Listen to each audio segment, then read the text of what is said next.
hari ini ingin bicara tentang sesuatu yang sangat penting. Ada amalan khusus, yang amalan ini saking khususnya nggak bisa dikerjakan oleh semua orang, kecuali hanya satu golongan saja. Dan berbahagialah jika Anda termasuk di dalamnya. Amalan ini hanya bisa dikerjakan oleh perempuan, tidak oleh laki-laki. Hanya perempuan. Dan Allah langsung menurunkan satu ayat khusus. Jika Anda benar kerjakannya dengan baik, maka Allah berikan 3 jaminan, bukan akhirat saja, 3 jaminan. 1, dunianya selama hidup akan dilindungi oleh Allah. Kedua, di alam kuburnya jasad Anda akan dijaga oleh Allah. Bahkan kalaupun belum dikubur, tapi Anda benar mencintai amalan ini, itu kalaupun terjadi musibah, aurat Anda tidak akan terbuka, dijaga oleh Allah. Dan yang ketiga, dimuliakan oleh Allah saat dibangkitkan di hari kiamat. Dan amalan ini hanya diberikan pada perempuan, bukan laki-laki. Maka berbahagialah bagi Anda yang menjadi perempuan pada hari ini. Bagaimana dengan ustaz yang laki-laki? Nanti ketika saya menghadapi bapak-bapak, saya sampaikan materi yang berbeda. Saya mau kabarkan pada ibu-ibu punya amalan, tapi sayangnya banyak perempuan yang tidak mengambilnya. Apa amalan itu? Hijab. Berhijab. Turun Quran surah ke-33 ayat 59. Hijab, hijab, hijab, hijab. Hijab ayatnya diturunkan dan langsung perintahnya ditujukan pada perempuan, bukan laki-laki. Karena itu sampai sekarang tidak pernah ada laki-laki berhijab, Bu. Silakan ibu cek. Dan ibu jangan paksakan suami ibu pakai hijab. Papa dampingi mama ke surga ya, ini amalan khusus. Takutnya papa nggak bisa ikut mama. Tidak. Ini spesial lain. Dan Anda bisa menggandeng suami Anda ketika nanti mengerjakan amalan yang lain. Masya Allah. Bismillah. Tahan ya. Jadi kalau saya tanya, apa amalan khusus bagi perempuan yang bisa mendatangkan 3 kemuliaan dunia, alam kubur, akhirat? Apa amalannya? Hijab. Apa suratnya? 33 Al-Ahzab ayat keberapa? 59. Jadi ketika Allah anugerahkan hijab bagi perempuan, berbahagialah ibu.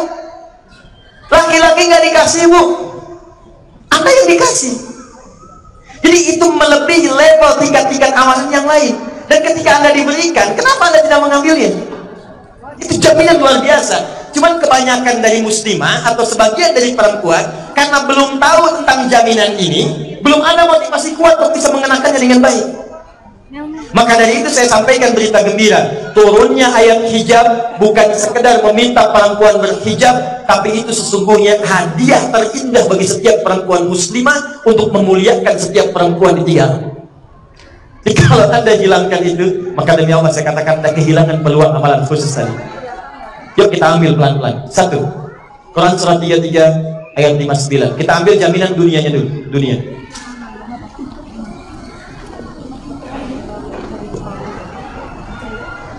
Sudah? Oh, para ikhwan, teman-teman yang hadir di sini juga bisa motivasi saudaranya, saudarinya, istrinya, anaknya. Kadang-kadang ibunya sudah berhijab baik, anaknya belum. Jangan sampai ibunya ke surga dengan khusus, anaknya terpisah, Bu. Demi Allah saya katakan, tolong ya. Kadang-kadang orang jauh diingatkan, anak sendiri tidak diingatkan. Ke teman-teman pengajian tuh, aduh kencang banget. Ukhti, ayo dong jilbabnya perbaiki, kita sama-sama syar'i ke surga. Tapi anak sendiri nggak pakai jilbab, sayang gitu. Ya buka ayatnya. Ya ayyuhan nabiyyu, hey nabi sallallahu alaihi wasallam, qul li azwajika, mulai hari ini katakan, perintahkan, sudah turun keistimewaan, sudah turun berita dari Allah untuk memuliakan kalangan perempuan-perempuan. Jadi ayat ini turun untuk memuliakan perempuan, bukan sekedar memberikan perintah, Bu. Oh, hati-hati jangan salah baca. Qul li azwajika, katakan pada istri-istrimu, wa banatika, dan anak-anakmu yang perempuan, wa nisa'il mu'minin, hati-hati, dan para perempuan-perempuan beriman. Pertama, katakan pada istri-istrimu. Kedua, anak-anak perempuanmu, banatik. Yang ketiga, pada seluruh perempuan-perempuan yang beriman. Tuh, saya katakan, jadi jilbab itu disandingkan dengan iman tadi. Ya, jadi perempuan-perempuan yang punya iman, maka imannya akan menuntut dia untuk mengenakan jilbabnya. Kenakan aku, kenakan jilbab, kenakan jilbab. Ya, itu indah. Perhatikan kalimatnya. Yudnina min jalabibihinna. Mulai saat ini aku perintahkan, kata Allah, untuk mulai menata jilbabmu dengan baik. Ya, ada yang mengatakan jilbab yang dimaksud di sini setidaknya terbagi pada dua pendapat. Pertama, jilbab yang dimaksud di sini bukan terkait dengan kerudung, karena ayat kerudung sudah turun sebelumnya di surah An-Nur. Ya, yang di sini terkait dengan pakaian bagian bawah untuk dilonggarkan. Di kerudungnya dipakai, kemudian pakaian yang bawahnya pun dilonggarkan ke bawah. Ada orang-orang dulu pakai kerudung, tapi bagian bawahnya itu tersingkap. Bisa kalau zaman sekarang kerudungnya jilbabnya dipakai panjang segini, cuman pakaian daster.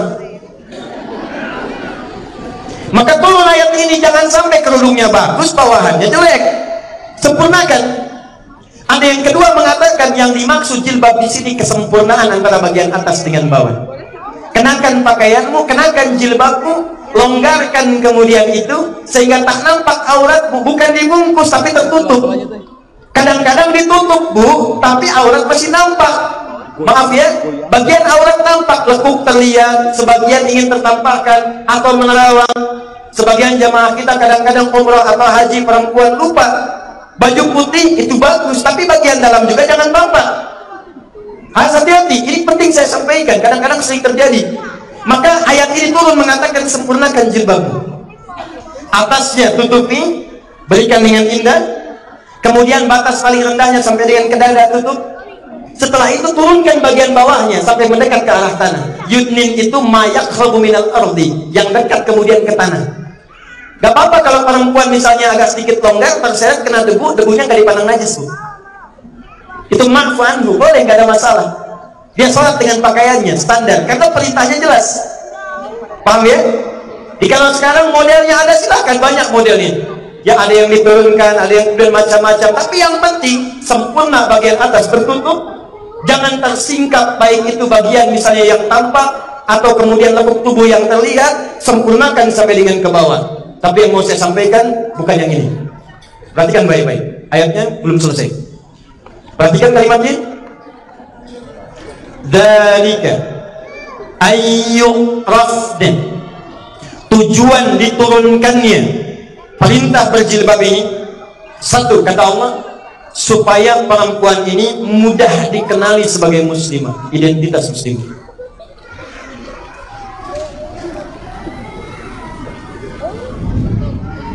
Jadi pertama, hijab itu, jilbab itu, kata Quran itu bagi perempuan beriman itu identitas tuh. Jadi dibedakan mana perempuan yang punya iman, mana imannya yang masih lemah. Dinampak pada jilbabnya, pada hijabnya kelihatan. Jadi ketika ada seorang perempuan kenakan jilbab, itu dalam syariat Islam sudah muslimah tuh, dikenali. Itu jauh udah kelihatan muslimah, muslimah, muslimah, muslimah. Kenapa kemudian ini kalimat muncul? Karena dulu waktu sebelum ini turun, saat belum digunakan, maaf sekali, maaf, kisahnya perempuan-perempuan Islam itu sering diganggu muslimah. Malam-malam kadang pengen ke toilet, belum ada toilet umum, perginya ke kebun kurma, berangkat. Nah, di jalan selalu diganggu oleh preman-preman Madinah. Dulu ada preman, Bu, itu suka gangguin perempuan, diganggu, dilaporkan pada Nabi. Begitu dilaporkan, Nabi berdoa, turun ayat, turun Quran surah 33 ayat 59 tadi. Perhatikan, yang demikian ayat jilbab kami turunkan, satu, untuk memberikan identitas. Jadi kalau sudah ada yang kenakan jilbab, kenakan, dia muslimah, dia muslim. Selanjutnya apa ayatnya? Fala yu'zain. Kalau sudah dikenakan jilbab, maka dia akan saya lindungi, kata Allah. Dia tidak boleh diganggu. Allahu Akbar. Dilindungi. Bu.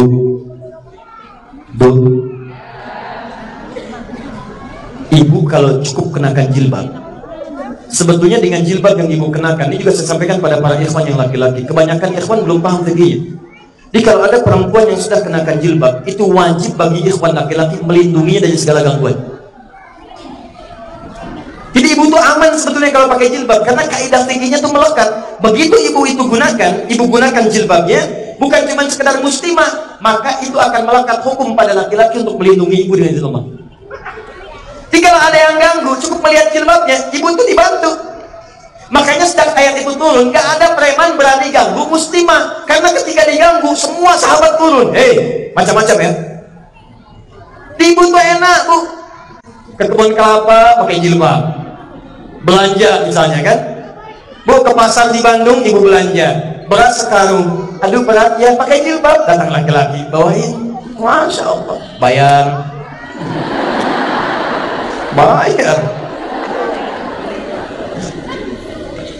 Jadi hukumnya tuh, jadi saya mau katakan ketika syariat jilbab itu turun, itu perlindungan bu, hadiah istimewa, dan itu dikenakannya dengan